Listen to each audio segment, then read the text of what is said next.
Bueno, ¿cómo están? Mucho frío hoy.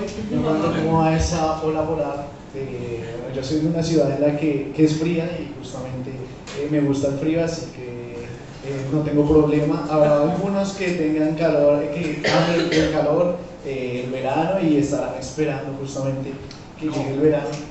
No, es de los míos, con frío, que estemos así. Y justamente hablando de esa espera, de la espera del verano ahora, generalmente al ser humano le cuesta esperar, queremos todo para allá y vivimos en un mundo en el que queremos que los resultados sean lo más pronto posible, lo que no nos resulta útil lo desechamos y se torna muchas veces difícil aguardar porque queremos que nuestras necesidades sean suplidas de manera inmediata. No sé si alguna vez han probado comida venezolana, colombiana, arepas pequeños. Es algo, los que han probado saben que es algo muy rico. Y justamente trabajo en un local de comida venezolana y allí atiendo pues a las personas que llegan a hacer su pedido. Muchas veces el colombiano o venezolano llega, pregunta por las arepas, los precios, los rellenos. Ya están convencidos a comprar y cuando les digo el tiempo de espera, que son 20, 25, 30 minutos, dicen, uy, no, pero ¿por qué tanto tiempo? ¿Por qué se demoran tanto? En Colombia, en Venezuela eso se demora 5 minutos, ¿por qué aquí se demoran tanto?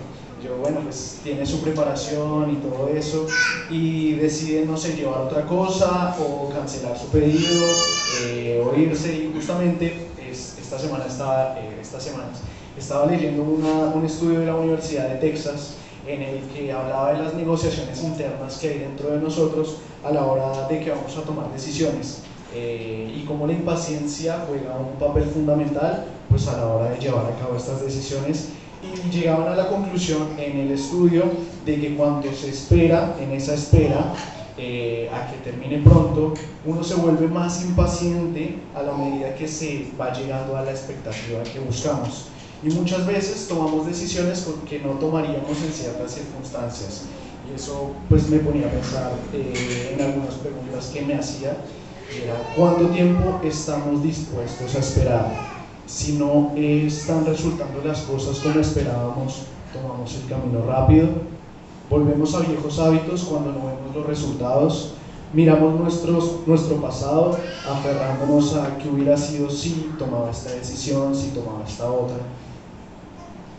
Yo soy un amante de los deportes, me gusta el fútbol, el tenis, el vóley, los que me conocen saben que me gusta y crecí en un país en el que se ve mucho ciclismo. El ciclismo es uno de los deportes insignia de allá y el ciclismo es un deporte de personas sentadas 5, 6 horas en una bicicleta pedaleando en subidas, en bajadas, en viento, en calor y resulta ser un deporte que es muy exigente.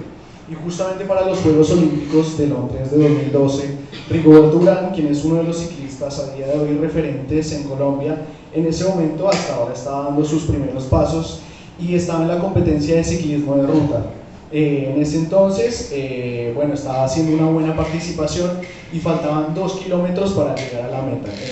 La competencia de ciclismo de ruta en los Juegos Olímpicos arrancas en un lugar y terminas en otro lugar, esa es el final, el primero gana la medalla de oro, segundo plata, tercero bronce y los demás diploma y gracias por su participación, nos vemos en 4 años. El caso es que faltaban 2 kilómetros para llegar a la meta y él empezó a pedalear, se desprendió del grupo que iba a la cabeza de la carrera y se desprendió, iba solo, lo siguió su rival, un hombre de Kazajistán. Y llegando a la meta, faltando nada para la meta, miró para atrás a ver si alguien lo seguía y en ese momento el rival lo pasó por el otro lado y perdió la carrera, pues quedó de segundo lugar. Es una medalla que ha sido una hazaña para Colombia porque esa plata, si bien significó es una hazaña grande para un deporte que es muy exigente, pero si hubiese aguardado el momento específico para mirar o si no hubiese volteado atrás, tal vez la medalla no era de plata, sino de oro. Y hoy vamos a hablar de un hombre que ya conocen y quien seguramente alguna vez se preguntó, ¿será que vale la pena esperar en Dios? Este nombre es Abraham Abraham fue un hombre al que Dios le dio una promesa. Él no había hecho nada especial en su vida, no se sabe de hecho nada de su niñez, de su adultez, y es nombrado por primera vez en la Biblia cuando ya tiene 75 años. No sé si hay alguien aquí con 75 años que tiene larga vida y que Dios los ha prosperado, pero hay que llegar a 75 años. Y bueno, vamos a leer justamente Génesis 12 del 1 al 5, que es la primera parte en la que se nombra a Abraham. Leemos tu palabra, en el Padre, del Hijo y del Espíritu Santo. Amén. Dice: el Señor le había dicho a Abraham: deja a tu patria y a tus parientes y a la familia de tu padre y vete a la tierra que yo te mostraré. Haré de ti una gran nación, te bendeciré y te haré famoso, y serás una bendición para otros. Bendeciré a quienes te bendigan y maldeciré a quienes te traten con desprecio. Todas las familias de la tierra serán bendecidas por medio de ti. Entonces Abraham partió como el Señor le había ordenado, y Lot fue con él. Abraham tenía 75 años cuando salió de Harán. Tomó a su esposa Sarai, a su sobrino Lot y todas sus posesiones, sus animales y todas las personas que había incorporado a los de la casa en Harán, y se dirigió a la tierra de Canaán. Amén. Principalmente vemos que pasan varias cosas en ese pasaje. A él se le llama a salir de la tierra de Harán en la que estaba. Dios le dice: ve, sal a la tierra que yo te mostraré, sin tener referencia alguna del lugar al que iba, sin aferrarse a lo que tenía, dejando a su familia atrás, su tierra donde había crecido.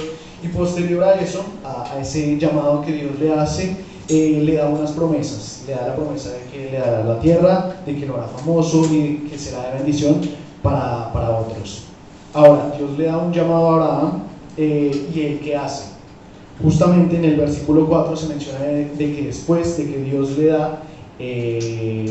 da el mensaje a Abraham, él parte como el Señor le había dicho, creyó en él y tuvo fe a pesar de que era una fe así. Dios no le había mostrado la tierra en la que iba a estar, sino que le dijo: sal, ve y yo te mostraré después la tierra. En ese momento no se la había mostrado, pero Dios le iba a mostrar fe después la tierra, y él tuvo fe, creyó y partió. Nos muestra también en ese capítulo que él partió con su sobrino Lot. Y yo me pongo a pensar, es como que loco, porque Dios le dio la promesa a Abraham, pero Lot también partió con él. Y Lot también se desprendió de lo que se desprendió Abraham, se desprendió de su tierra, de su familia, y partió con él. Tiempo más adelante vemos como al pasar los años, Abraham y Lot se empezaban a enriquecer mucho más, y esto hacía que quienes cuidaban los animales de Abraham se empezaran a pelear con los que cuidaban los animales de Lot. Y Abraham dijo como: bueno, un momento, sabiamente le dijo como: ok, tú mira la tierra en la que estás, toma la tierra que quieras, yo voy a dar la vuelta al costado y voy a tomar la otra tierra. Y tú escoge, así no hay pleitos entre nosotros, en la tierra en la que tú estés van a estar tus animales, todo eso, y yo miro hacia el otro lado y no hay problema. Lot miró alrededor y ni corto ni perezoso dijo: bueno, la tierra más abundante es para mí y me quedo en esta. Se estableció Lot en esa tierra, que era cerca a Sodoma. Abraham dio la vuelta y se estableció en la tierra de Canaán. Vemos que a medida que pasaba el tiempo, Abraham fue creyendo más y más en Dios, y pese a que tuvo momentos de incertidumbre y de impaciencia, las promesas que Dios le dijo alguna vez le fueron cumplidas. Abraham se convirtió en el padre de la fe, y a día de hoy su promesa todavía se sigue cumpliendo. Tanto así que años más tarde pasó Abraham, Isaac, Jacob, David, pasó Jesús, y estamos en el Nuevo Testamento, en el que Pablo le escribe una carta a los Gálatas. A los Gálatas, ya el mensaje de Jesús les había sido entregado, pero tras un tiempo que había pasado, ellos estaban empecinados en creer que el Espíritu Santo les era entregado a ellos por las obras que hacían. Sin embargo, Pablo fue claro con ellos y les dijo lo siguiente en Gálatas 3, del 5 al 7. Vuelvo a preguntarles: ¿acaso Dios les da el Espíritu Santo y hace milagros entre ustedes porque obedecen la ley? Por supuesto que no, es por creer el mensaje que oyeron acerca de Cristo.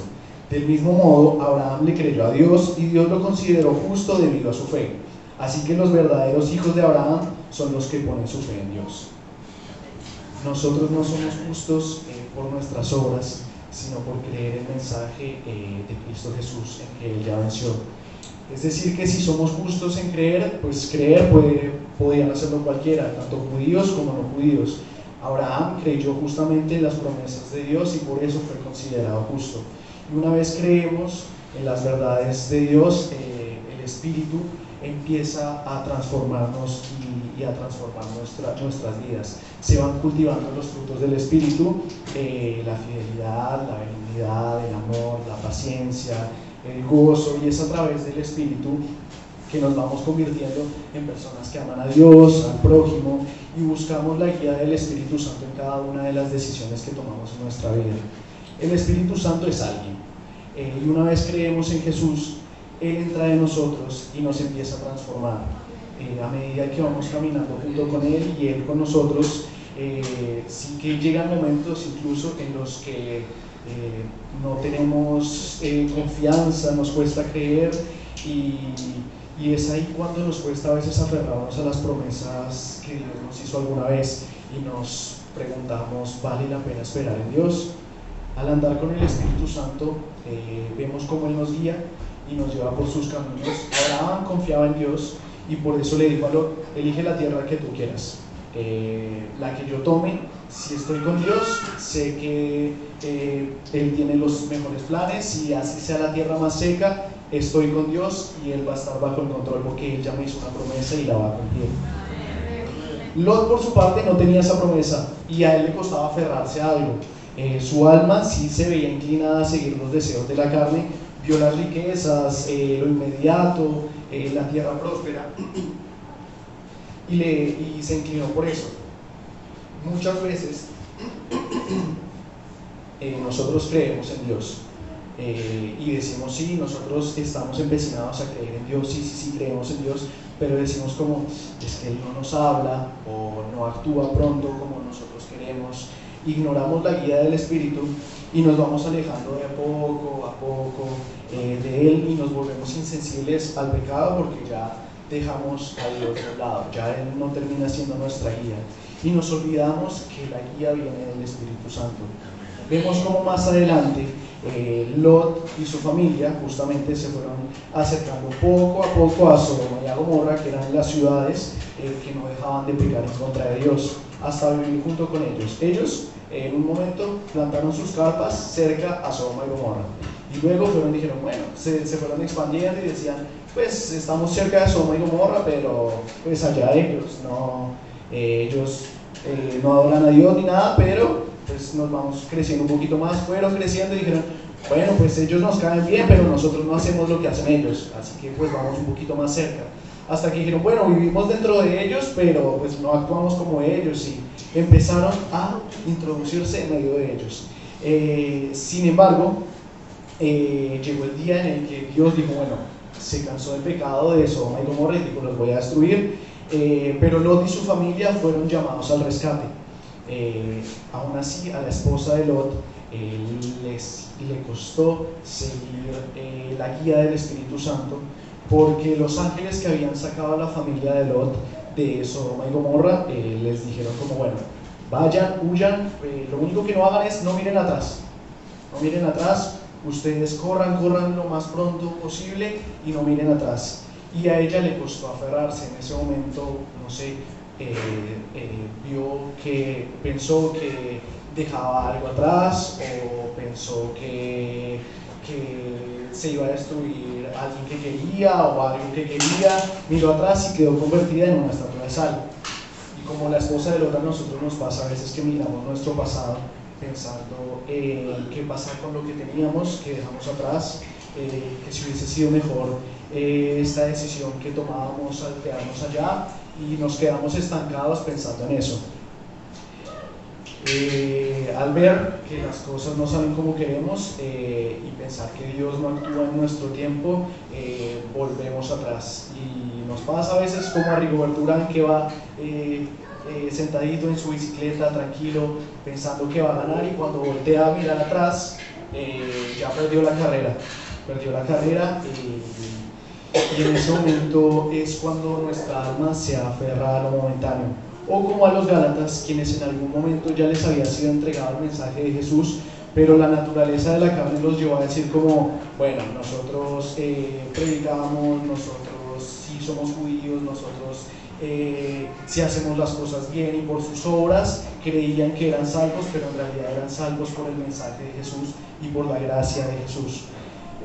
Ahora, nosotros podemos decir, ay, bueno, es fácil para Abraham porque Dios le dio una promesa, y él se fue firme porque creyó en Dios. Sí y no, porque Dios sí le dio una promesa. Él salió a ciegas con lo que Dios le había dicho, pero incluso él y su esposa tuvieron momentos de incertidumbre.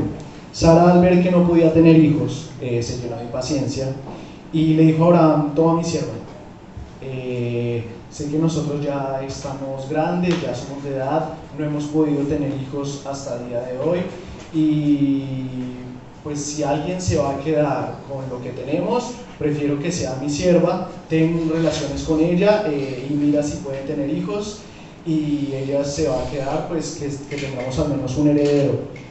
A pesar de que la promesa ya había sido entregada a ellos, ellos no tuvieron la convicción en ese momento de que Dios iba a cumplir esa promesa. Y bueno, en Génesis 15, del 3 al 6, justamente dice, Abraham está hablando con Dios y le dice: tú no me has dado descendientes propios, así que uno de mis siervos será mi heredero. Después el Señor le dijo: no, tu siervo no será tu heredero, porque tendrás un hijo propio, quien será tu heredero. Entonces el Señor llevó a Abraham afuera y le dijo: mira al cielo, y si puedes, cuenta las estrellas. Esa es la cantidad de descendientes que tendrás. Y Abraham creyó al Señor, y el Señor lo consideró justo debido a su fe. Y es en esos momentos en los que nos toca tomar decisiones importantes en nuestras vidas, que a veces tomamos atajos, o nos vamos por el camino fácil, lo inmediato, y son esas decisiones las que entristecen al Espíritu Santo, porque ya no buscamos la guía de Él, preferimos lo inmediato, resolver los problemas por nosotros mismos, porque creemos que somos autosuficientes, sin saber si eso que estamos eligiendo nos edifica o no, y simplemente por no aguardar a Dios. Pero qué recompensa hay para los que sí saben esperar en el Señor. Sin embargo, Abraham más adelante sí supo entender todo. Su fe fue lo que lo sostuvo. Supo que sí vale la pena esperar en Dios, porque el Señor le dijo: ve a esa tierra, y le entregó la tierra. Porque el Señor le dijo: te voy a dar un hijo, y le dio a Isaac. En Hebreos 11:8 dice: fue por la fe que Abraham obedeció cuando Dios lo llamó para que dejara su tierra y fuera otra que él le daría por herencia. Se fue sin saber a dónde iba.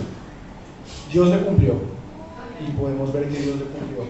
Ahora, cuando tuvo a Isaac, el Señor le dijo que lo sacrificara, y para nosotros puede ser como: ya le dio la promesa y ahora le dice que no, que deje todo por sacrificarlo.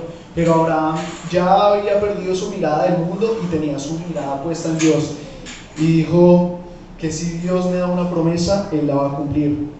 Y esperó hasta el último segundo. Capaz estaba ahí en el altar de sacrificio con su hijo ahí entregándolo, y dijo: bueno, Dios me dio una promesa, Él me dijo que me iba a dar una tierra, Él me dio la tierra, me dijo que iba a dar un hijo, me dio el hijo, aquí está, me dice que lo sacrifique. A veces yo no puedo entender por qué me dice que lo sacrifique, pero Él tiene todo bajo control. Y cuando ya estaba por clavar el cuchillo, el ángel dijo: espera, un momento, ves ahí, hay un cordero perfecto, listo para el sacrificio, no te preocupes, no tienes que sacrificar a tu hijo.